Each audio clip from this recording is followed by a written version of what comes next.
Start.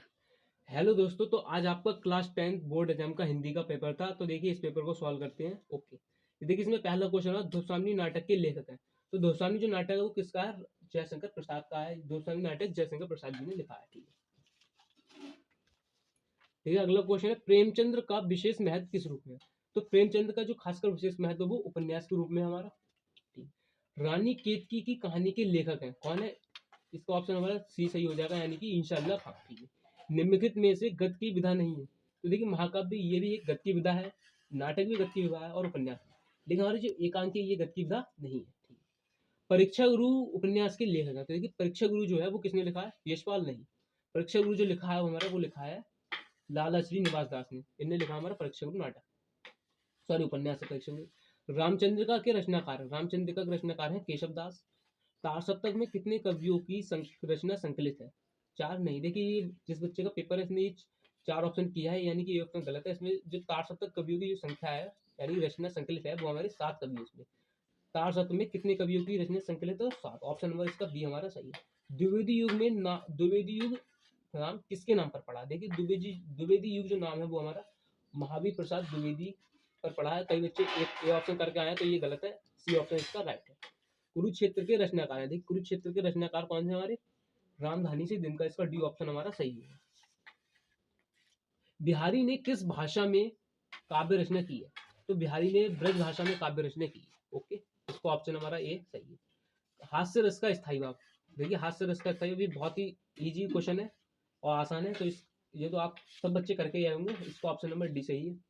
चौपाई के प्रत्येक चरण में कितनी कितनी मात्रा होती है? यही बहुत इजी क्वेश्चन है, 16।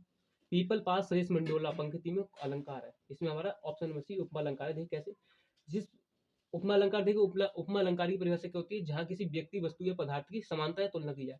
अब है पीपल के पत्ते की तुलना हमारे मन से की जाती है, तो इसलिए हमारा ऑप्शन नंबर सी उपमा अलंकार है को भी तुलना की जाती है।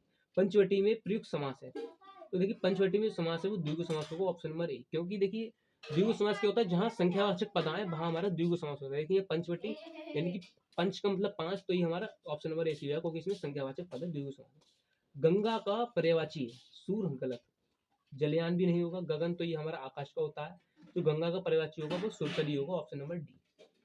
अभियान में प्रयुक्त उपसर्ग है। देखिए उपसर्ग प्रत्येक दो चीजें होती हैं। उपसर्ग जो शब्द के आगे लगता है उसे हम उपसर्ग कहते हैं, जैसे इधर, और अगर पीछे लगा हो तो उसे प्रत्यय कहते हैं। अब देखिए इसमें उपसर्ग की बात हो रही है, तो ये अभियान यानी कि अभियान, इसमें उपसर्ग हम यानी कि ऑप्शन नंबर बी हमारा राइट हो जाएगा, अभियान।